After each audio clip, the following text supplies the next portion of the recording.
Hello students, so today we are going to study about Golgi apparatus, or we can also say Golgi complex or Golgi bodies. Okay बच्चा, तो what is Golgi apparatus, Golgi complex और Golgi bodies? आपने पिछले lecture में पढ़ा है कि हमने सबसे पहले सेल ऑर्गेनेली, ठीक है, सेल ऑर्गेनेली पढ़ी, that is endoplasmic reticulum. Endoplasmic reticulum बच्चे हमने पढ़ा था, जिसमें smooth endoplasmic reticulum and rough endoplasmic reticulum, ठीक है। अब हम इसके बाद पढ़ने जा रहे हैं about Golgi apparatus। Smooth endoplasmic reticulum was helping in the synthesis of lipids and rough endoplasmic reticulum वो किस में हेल्प कर रही थी, किसकी सिंथेसिस में हेल्प कर रही थी? प्रोटीन्स की सिंथेसिस में, ठीक है। और प्रोटीन और लिपिड से क्या बनती है हमारी सेल मेम्ब्रेन, तो इनडायरेक्टली या डायरेक्टली, ठीक है, वो किस की फॉर्मेशन में हेल्प कर रहे थे? सेल मेम्ब्रेन की फॉर्मेशन में हेल्प कर रहे थे बच्चों, जिसको बोलते हैं मेम्ब्रेन बायोजेनेसिस। क्या बोलेंगे? Membrane biogenesis. अब आज हम पढ़ने वाले गोल्गी apparatus के बारे में। गोल्गी apparatus हमारी सेकंड सेल ऑर्गेनेली है, जो हम सेल में पढ़ते हैं या सेल में बनाते हैं, ठीक है, जो सेल में प्रेजेंट होती है। और ये कहाँ पे प्रेजेंट होती है? Near endoplasmic reticulum. किसके पास प्रेजेंट होती है? Endoplasmic reticulum. ये जैसे बच्चे न्यूक्लियस है, this is cell, this is nucleus, ठीक है। न्यूक्लियस के अराउंड हमारे पास क्या है? Endoplasmic reticulum. क्या है? एंडोप्लाज्मिक रेटिकुलम, ठीक है बच्चे, दिस इज एंडोप्लाज्मिक रेटिकुलम। इसके पास ही हमारे पास क्या प्रेजेंट है? Golgi bodies. क्या प्रेजेंट है बच्चे? Golgi bodies. अब गोल्जी बॉडीज है क्या? बेसिकली है क्या? ये क्या है बच्चे? फ्लैट वेसिकल्स हैं, ठीक है, फ्लैट वेसिकल्स लाइक स्ट्रक्चर है, ठीक है, वेसिकल्स लाइक स्ट्रक्चर्स हैं जो एक दूसरे के ऊपर ऐसे पैरेलली अरेंज्ड है, बोरियों की तरह, स्टैक्स की तरह, ठीक है। स्टैक्स होते हैं ना, स्टैक्स, ठीक है बच्चे, बोरियां होती हैं एक दूसरे के ऊपर पैरेलली अरेंज्ड है ना, इन फॉर्म ऑफ वेसिकल्स। ये पर्टिकुलर एक वेसिकल्स को हम क्या बोलते हैं? सिस्टर्ने। क्या बोलेंगे बच्चे? सिस्टर्ने। एक को सिस्टरने बोलेंगे, काफी सारे सिस्टरने जो एक दूसरे के ऊपर सैक्स की तरह अरेंज्ड है, बोरियों की तरह एक दूसरे के ऊपर अरेंज्ड है, इसको हम क्या बोलते हैं? Golgi bodies. क्या बोलेंगे? गोल्जी बॉडीज, ठीक है बच्चे, गोल्जी बॉडीज बोला जाता है, ठीक है, गोल्जी बॉडीज, ठीक है। अब इसके बाद इसकी स्ट्रक्चर हमें क्लियर है, ठीक है, कैसी स्ट्रक्चर होगी इसकी। अब एक बार इतना देखेंगे, इसको डिस्कवर किसने किया बच्चे? This was discovered by a scientist name Camillo Golgi. क्या बोलते हैं उसको? कौन सा साइंटिस्ट था? कैमिलो गोल्जी, ठीक है। इसने बच्चे मेडिसिन की स्टडी की थी, ठीक है, मेडिसिन का डॉक्टर था ये, मेडिसिन के बारे में इसने पढ़ा था। और ये क्या कर रहा था? किसी हॉस्पिटल में काम करता था, ठीक है। उस हॉस्पिटल में इसने क्या किया? एक किचन को अपनी लैब बना दी, ठीक है, किचन को क्या किया? अपनी लैब बना दी। और वहां पे क्या किया इसने? ये बच्चे तब नर्वस सिस्टम में बहुत ज्यादा स्टडी करता था, नर्वस सिस्टम पे, ठीक है, नर्वस सिस्टम में इसने नर्व सेल्स पे स्टडी की। नर्व सेल की अगर मैं आपको डायग्राम बना के दिखाऊं तो ऐसे कुछ अपने नर्व सेल्स होते हैं, ठीक है बच्चे, इस शेप के हमारे नर्व सेल्स होते हैं। तो इसने क्या किया? नर्व सेल्स पे स्टडी की, ठीक है, नर्व सेल्स पे स्टडी करके, नर्व सेल्स पे इसने क्या किया कि कुछ स्टेनिंग की, ठीक है। स्टेनिंग में इसने क्या किया कि सिल्वर नाइट्रेट सोल्यूशन लिया, ठीक है। इसने उस टाइम बच्चे एक प्रॉपर मेथड निकाला जिसमें ये स्टेनिंग, इसने एक प्रोसेस निकाला जिसमें इसने नर्व सेल की स्टेनिंग की।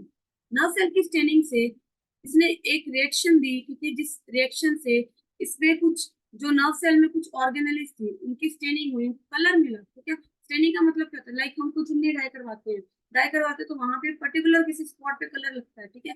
यहाँ पूरी की पूरी चुन्नी को डाई करवाते तो डाई में क्या होता है? कलर जो होता है वो एब्जॉर्ब करती है, वो चुन्नी एब्जॉर्ब करेगी, वो दुपट्टा है कलर एब्जॉर्ब करेगा। वैसे ही हम नर्व सेल में स्टेनिंग को पढ़ेंगे कि नर्व सेल में स्टेनिंग का क्या रोल होता है कि जब भी इसमें किसी केमिकल को इससे रिएक्ट करवाया जाता है, किसी भी चीज को केमिकल से रिएक्ट करवाया जाता है, तो वो उसका कलर एब्जॉर्ब कर लेता है, ठीक है। तो सिमिलरली इसने क्या किया? नर्व सेल की स्टेनिंग की, किसके साथ?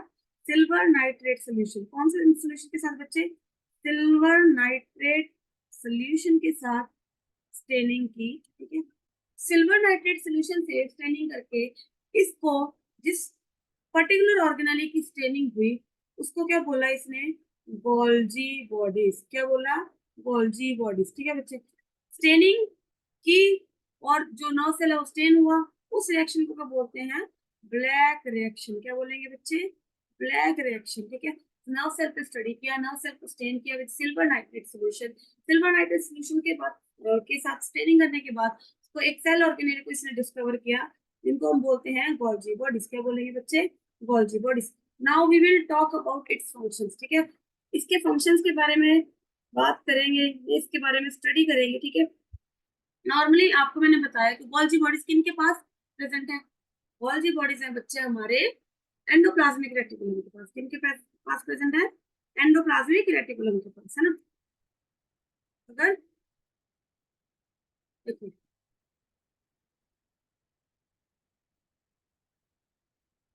ये देखो, कुछ ऐसी इनकी स्ट्रक्चर होती है बच्चे, ठीक है। ऐसी इनकी स्ट्रक्चर होती है, वेसिकल्स, लॉन्ग ट्यूबुलर वेसिकल्स, जिनको सिस्टर्न्स बोलते हैं, पैरेलली अरेंज्ड एक दूसरे के ऊपर, सैक्स की तरह, बोरियों की तरह एक दूसरे के ऊपर पड़ी हुई है, ठीक है। इनको बोलते हैं गोल्जी बॉडीज। और गोल्जी बॉडीज मैंने आपको बता दी कैसे डिस्कवर हो, कैमिलो गोल्जी नाम के साइंटिस्ट ने डिस्कवर किया, जो कि मेडिसिन स्टडी करता था ना, मेडिसिन स्टडी की थी जिसने। और उसने एक हॉस्पिटल में काम करते करते एक किचन को अपने लैब बना के वहां पे नर्व सेल पे स्टडी किया, नर्व सेल को स्टेन किया सिल्वर नाइट्रेट सोल्यूशन से। स्टेन करने के बाद उसने एक ऑर्गेनेली डिस्कवर की जिसका नाम है गोल्जी बॉडीज। गोल्जी बॉडीज के फंक्शंस के गोल्जी बॉडीज के फंक्शंस पढ़े बच्चे तो। गोल्जी बॉडीज के फंक्शंस, ठीक है। सबसे पहले मैंने आपको बताया कि इसके नियर प्रेजेंट होती है ईआर के प्रेजेंट, ठीक है। ईआर की मेम्ब्रेन से भी कहीं ना कहीं अटैच्ड होती है कि नहीं होती? डेफिनेटली।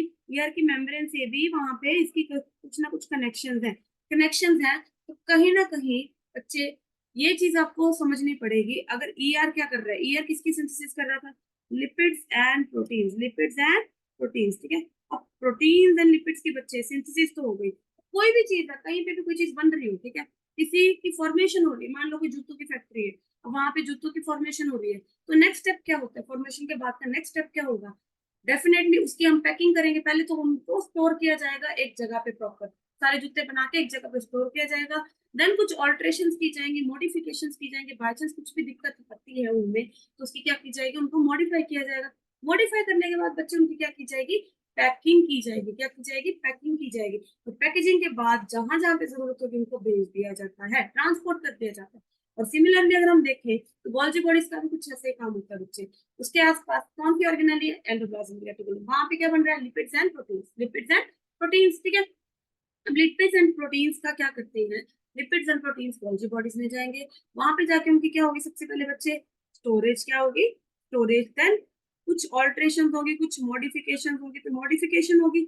मॉडिफिकेशन के बाद स्टोरेज के बाद मॉडिफिकेशन, मॉडिफिकेशन के बाद उनकी क्या कर दी जाएगी? पैकेजिंग। क्या कर दी जाएगी बच्चे? पैकेजिंग। तो गोल्जी बॉडीज का मेन फंक्शन होता है पैकेजिंग, ठीक है। Packaging of lipids and specially proteins, ठीक है। पैकिंग के बाद जब ये पैक हो जाएंगे बच्चे, इनको ट्रांसपोर्ट कर दिया जाएगा। क्या कर देंगे? ये ट्रांसपोर्ट कर देंगे, डिफरेंट डिफरेंट जगह पे भेज देंगे, चाहे सेल में, चाहे इनटू सेल, चाहे आउट ऑफ द सेल, ठीक है। आउट ऑफ सेल चाहे इन सेल, ठीक है। जहां पे भी इन चीजों की जरूरत होगी इनको ट्रांसपोर्ट कर दिया जाएगा उन जगह पे। अब आपको पता है लिपिड्स एंड प्रोटीन्स किसकी फॉर्मेशन में हेल्प कर रहे हैं? सेल मेम्ब्रेन की फॉर्मेशन में। स्टोर कहाँ पे हो रहा है? गोल्जी बॉडीज में। तो कहीं ना कहीं हमारी गोल्जी बॉडीज भी हैं जो सेल मेम्ब्रेन की फॉर्मेशन में इनडायरेक्टली हेल्प कर रही है। डेफिनेटली हेल्प कर रही है, क्योंकि वहां पे पहुंचाने का काम कर कौन रहा है? पैक करके गोल्जी बॉडीज, ठीक है बच्चे। इसके बाद अगर नेक्स्ट फंक्शन में आपके साथ डिस्कस करूं तो गोल्जी बॉडीज का और क्या फंक्शन होता है? Golgi bodies forms lysosomes. क्या बनाते हैं बच्चे? लाइसोसोम्स भी फॉर्म करते हैं। लाइसोसोम्स क्या होता है बच्चे? लाइसोसोम्स एक तरह के सुसाइडल बैग्स होते हैं, ठीक है, जो कि डाइजेस्टिव एंजाइम्स कैरी करते हैं, जिसके बारे में मैं आपको नेक्स्ट लेक्चर में पढ़ाने वाली हूँ, इस ऑर्गेनली के बारे में। ये भी एक टाइप की सेल ऑर्गेनली है, ठीक है। 2 मिनट। ये भी एक टाइप की क्या है? सेल ऑर्गेनली है बच्चे, ठीक है। और इसके बारे में हम नेक्स्ट लेक्चर में पढ़ेंगे। ये जो सेल ऑर्गेनली है ये डाइजेस्टिव एंजाइम्स कैरी करती है, मतलब इसका मेन काम है डाइजेशन का। तो वो क्या क्या डाइजेस्ट करती है हम उसी में पढ़ेंगे, ठीक है। ये इसको लेकिन बनाने का काम किसका है? हमारी गोल्जी बॉडी का। कौन बनाता है? गोल्जी बॉडीज, ठीक है। और बच्चे गोल्जी बॉडीज का एक और फंक्शन रहता है। गोल्जी बॉडीज का मेन काम सिक्रीशन भी होता है। क्या होता है? सिक्रीशन भी करती है हमारी गोल्जी बॉडीज।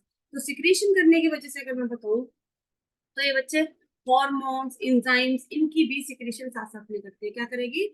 हॉर्मोन्स, एंजाइम्स, ठीक है।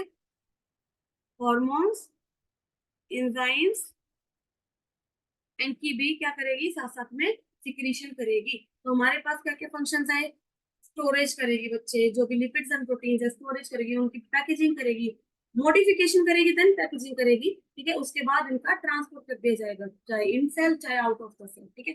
लाइसोसोम्स को बनाती है, साथ में कुछ सिक्रीशंस करती है, कुछ हार्मोन्स एंजाइम्स की सिक्रीशन करेगी। क्लियर है? अब तक यहाँ पे हमने गोल्जी बॉडीज के फंक्शन पढ़ लिए हुए हैं। इसके बाद हम नेक्स्ट लेक्चर में बच्चे पढ़ने जा रहे हैं अबाउट किसके बारे में, अबाउट लाइसोसोम्स, साथ में एक और सेल ऑर्गेनेली मैं आपको पढ़ाने जा रही हूँ, दैट इज माइटोकॉन्ड्रिया। हम एक ही लेक्चर में माइटोकॉन्ड्रिया लाइसोसोम्स दोनों इकट्ठे पढ़ देंगे, ठीक है। इसके बाद बच्चे कुछ और सेल ऑर्गेनेलीज बची हैं, उसके बाद हमारा चैप्टर एंड होने वाला है, ठीक है। अभी फिलहाल आपको गोल्जी बॉडीज के बारे में बता दिया हुआ है। अगर आपको लेक्चर पसंद आए तो इसको लाइक करना और शेयर करना प्लीज मत भूलिएगा। उसके लिए थैंक यू।